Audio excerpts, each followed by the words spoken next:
जी अस्सलाम वालेकुम नाज़रीन, आप देख रहे हैं खबरें जिसमें रिपोर्टर कॉर्नर में हूं तलाल इश्तियाक। नाज़रीन, सूडान में बागी फौज के कब्जा और 2000 के करीब अफराद को कत्ल कर दिया गया। अरब ममालिक ने इसकी शदीद मजम्मत की है।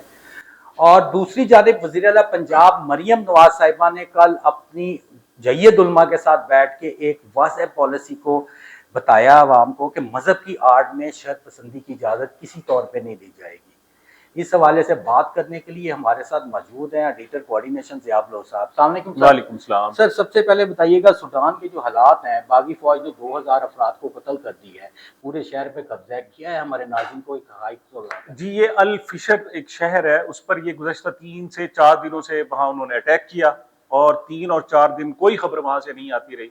और फिर फाइनली जब उन्होंने खबर ब्रेक उस वक्त हुई जब पूरे शहर पर उन्होंने कब्जा कर लिया। ये जो अल फिशर शहर है, ये जो रेगुलर फौज है सूडान की, उसका एक गढ़ समझा जाता है, मतलब अहम तरीन। जैसे कहते हैं ना, काबिल फतह हो गया तो पूरा अफगानिस्तान फतह हो गया, इस किस्म का अल फिशर शहर है।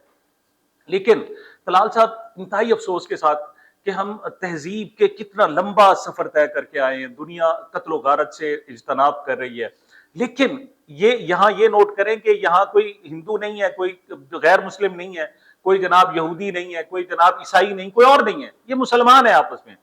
और सिर्फ 2 दिन में 2000 लोगों को कत्लेआम कर दिया गया। और उसकी जो अंदर डिटेल है वो है कि वहां औरतों और खवातीन के साथ जनाब जिनसी तशद्दुद किया गया, लाशें सड़कों पर बिखरी पड़ी है। मतलब इस किस्म की सूरत हाल है। अगर खुदा न खास्ता कोई गैर मुस्लिम होता तो पूरे पाकिस्तान, पूरे आलम इस्लाम में इस वक्त जनाब एक लहर उठ चुकी होती, एहतजाज हो रहे होते, एहतजाजी मुजाहरे हो रहे थे। एक मेरी बात बताइएगा, आप सीनियर जर्नलिस्ट हैं, बड़ा अच्छा तज़किया देते हैं और खबरें भी देते हैं हमारे जो इंसानी हकूक के ठेकेदार हैं, वो क्या सोए हुए हैं इस मामले पे? बिल्कुल, उनकी भी जिम्मेदारी है, ह्यूमन राइट्स वालों की जिम्मेदारी है, अक़वाम मुत्तहिदा की जिम्मेदारी है, अमेरिका की जिम्मेदारी है, वो एक बड़ा, लेकिन मुसलमानों की भी तो जिम्मेदारी है, मुसलमान मुल्क है। मैं इस पॉइंट ऑफ व्यू से आपको खास तौर पर बात करना चाहता हूं कि हम अभी तक इतने मुहज्जब भी नहीं हो सकते। वो कहते हैं जंगों के लिए भी कुछ कानून होता है, कुछ ना कुछ तो होता है ना। देखें, इसराइल ने फलस्तीनियों को कैद किया, अब वो जनाब हजारों की तादाद में उनको छोड़ रहा है। मतलब कैद किया जाता है, उनको भी राइट्स दिए जाते हैं। यहां तो कैद का तस्वुर भी नहीं है। आपने 2000 लोगों को गाजर मूली की तरह काट कर फेंक दिया और इस्लाम के नाम पर और जनाब विक्ट्री के निशान बना रहे हैं।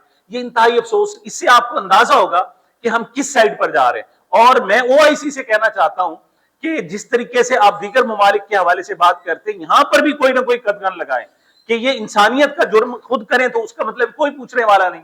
किसी और मजहब का बंदा, किसी और जनाब रिलीजन का बंदा वो आकर करे तो उसके खिलाफ तो बड़ा एहतजाज होता है। तो पाकिस्तान के साथ पूरी आलम इस्लाम को अपने गिरेबान में झांकना होगा और इस किस्म के अगर वाकयात आइंदा होने से, रोनुमा होने से उन्हें रोकना होगा, वरना फिर हालात खराब होंगे। सर, ये बताइएगा, अब चलते हैं थोड़ा सा, कल मरियम नवाज शरीफ साहिबा ने एक मतलब तमाम उलमा बैठे हुए थे उनके साथ, उन्होंने एक बड़ा क्लियर मैसेज दी है कि शर पसंदी की जो आड़ है, मजहब की आड़ में शर इंतहा पसंदी की इजाज़त नहीं दी जाएगी। दूसरी जानिब उन्होंने कहा कि जो लाशों की बातें करने वाले हैं वो सामने तो लेके आए, उनकी फैमिलीज को लेके आए हैं, मतलब सारे उलमा उनकी मीटिंग में मौजूद थे। उन्होंने क्लियर वाज़ा पैगाम दिया। उन्होंने उलमा इकराम का जो मसाजिद में है उनका एक वजीफा भी जिसको कहते हैं 25,000 रुपया लगाने का उन्होंने कहा। आप क्या कहेंगे इसका? अच्छा, ये अच्छी बात है। देखें, ये जो सानिया हुआ ना मुरीद के, उसके बाद आंखें बंद नहीं करनी चाहिए, उसको एड्रेस करना चाहिए। जब तक हम ये जख्म है इसको छोड़ देंगे ना तो इसमें इन्फेक्शन बढ़ती जाएगी। हम उसको हील करेंगे, उसको ठीक करने की कोशिश करेंगे तो ना सिर्फ पंजाब बल्कि पाकिस्तान के मामलात बेहतर होंगे। तो उसको नजरअंदाज किया जा रहा था, पकड़ धक्कड़ भी चल रही थी, मसाजिद सील। मोहतरमा मरियम नवाज साहिबा ने अच्छा इनिशिएटिव लिया है कि उन्होंने इस खास मकतब फिक्र को बुलाया, उनके उलमा को बुलाया, जय्यद उलमा को बुलाया। मुफ्ती मुनीबुर रहमान साहब खास तौर पर कराची से वहां तशरीफ लाए। ये वो है कि रागिब नईमी साहब भी रागिब नईमी साहब लाहौर से थे। मुफ्ती जो मुनीबुर रहमान साहब है, उनकी बात पूरे पाकिस्तान में मानी जाती है, तो वो संजीदा एक मकतब फिक्र है। तो अच्छी बात है, उनको बैठकर डिस्कस किया है। मसाजिद जो बंद पड़ी थी उनको डीसील करने का, और जिस तरीके से खुतबा और अजान नहीं हो रही थी वो भी हुक्म दिया है, तो इससे चीजें बेहतर हो जाएंगी। दूसरा, मोहतरमा खुद बता दें कि वो कहते 600 नहीं है तो बता दें, खुद बता देती बेहतर था कि जी। अच्छा, ये उन्होंने कहा जी कि एक फितना बैठा हुआ है अडियाला जेल में और वो कहता है कि 600। अच्छा, आप उनका ट्वीट पढ़ें जो इमरान खान साहब ने किया, और उसमें वो उन्होंने कतई नहीं कहा कि 600। वो कहते हैं कि हुकूमत कहती है हालात नहीं हुई, जबकि तहरीक लब्बैक पाकिस्तान जो अब कालअदम हो चुकी है ان کے لوگ کہتے ہیں کہ 300 سے 600 لوگ ان کے قتل ہوئے ہیں. تو یہ اس پر الزام دینا تو لگتا ہے ایسے کہ محترمہ نے بھی وہ ان کا ٹویٹ نہیں پڑھا ہوا اور ایسے کسی نے کہہ دیا تو اس پر جناب وہ پل پڑی, بلکہ ان کے خلاف انہوں نے کہا تھا کہ میں ان کے خلاف ایک مقدمہ درج کراؤں گی. دیکھیں بنیادی اصول یہ ہیں, کوئی شخص خود دعویٰ کرے کہ 6 سوالات پہ ہوں گے اور وہ نہیں ہے, وہ تو غلط ہوگا. لیکن اگر وہ کہہ رہا ہے کہ فلاں شخص دعویٰ کر رہا ہے اور وہ اس کو رپورٹ کر رہا ہے تو اس پر کوئی نہیں ہے. مطلب یہ بنیادی اصول ہے. لیکن اوورآل بہت اچھی بات ہے, اس سے معاملات کول ہوں گے. 25,000 سٹیپنڈ جو دیا ہے انہوں نے, یہ بھی بہت اچھی بات ہے. لیکن اس کے باوجود دیکھیں 2-3 ایسے واقعات ہیں کہ جن کی انکوائری ہونا ضروری ہے. دیکھیں آپ نے ثانیہ ماڈل ٹاؤن ہوا تھا, اس کو دبا دیا, لیکن کب تک دبا کے رکھا جائے گا یہ سامنے. اچھا, اور اس کی جوڈیشل جو انکوائری ہونی تھی وہ سپریم کورٹ سے جا کر پھر نیچے آئی اور پھر رک گئی. اسی طریقے سے 9 مئی کے واقعات بھی ایسے ہیں جن کی ہونی ہے, معاملات ہونے ہیں. ثانیہ مرید پر میں پنجاب گورنمنٹ سے کہوں گا کہ اس کا بہترین طریقہ یہ ہے کہ اگر وہ ٹی ایل پی والے الزام لگا رہے ہیں تو ایک جوڈیشل انکوائری کرائیں. وہ محترمہ نیلم صاحبہ جو ہے نا چیف جسٹس لاہور ہے, ہائی کورٹ ہے, ان سے ایک پنجاب حکومت پراپر ایک وے سے ان کو ریکویسٹ کرے, وہ اس پر جج کو تعینات کریں گے, اس کی جوڈیشل انکوائری ہو جائے گی ہسٹری میں اور یہ ثابت ہو جائے گا کہ یہ سب جھوٹ تھا.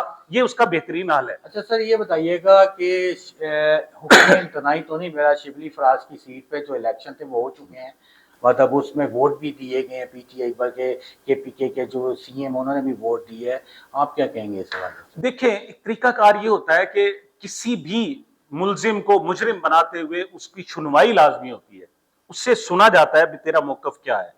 یہ دنیا کا جتنا بھی مطلب آپ اس کورٹ اینڈ جسٹس کو دیکھ لیں ہمارے ہزاروں سال کی, آپ جب یک طرفہ جو ہے نا بات سنائیں گے نا تو وہ درست نہیں ہوگی. میں اپنے صحافت کے حوالے سے حضور اکرم صلی اللہ علیہ وسلم کی ایک حدیث کا حوالہ دیا کرتا ہوں. حضور اکرم صلی اللہ علیہ وآلہ وسلم نے ارشاد فرمایا کہ کوئی شخص تمہارے پاس آئے, اس کی آنکھ نکلی ہوئی ڈیلا اور اس نے ہاتھ پہ اٹھایا ہوا اور وہ آ کر آپ سے کہے کہ فلاں شخص نے میری یہ آنکھ نکال دی ہے, آپ اس کی بات پر اعتبار نہ کرو, حالانکہ ایویڈنس اس کے پاس موجود ہے, آنکھ اس کی نکلی ہوئی ہے. آپ نے فرمایا اس کی بات پر اعتبار نہ کرو. کیوں؟ ہو سکتا ہے یہ شخص دوسرے کی دونوں آنکھیں نکال کر آیا ہو. تو صحافت کے لیے میں اپنے اسٹوڈنٹس کو خاص طور پر یہ کہتا رہتا ہوں, یہ جسٹس کے لیے بھی ضروری ہے. آپ نے شبلی فراز کو نااہل قرار دے دیا, اس کی بات تک نہیں سنی, وہ ہائی کورٹ میں گیا, سپریم کورٹ میں گیا, اب الیکشن پہلے کرائے, فیصلہ بعد میں ہوگا, تو یہ درست نہیں ہے. ایسی مزید خبروں اور انفارمیشن کے لیے دیکھتے رہیے خبریں ڈیجیٹل رپورٹر کو.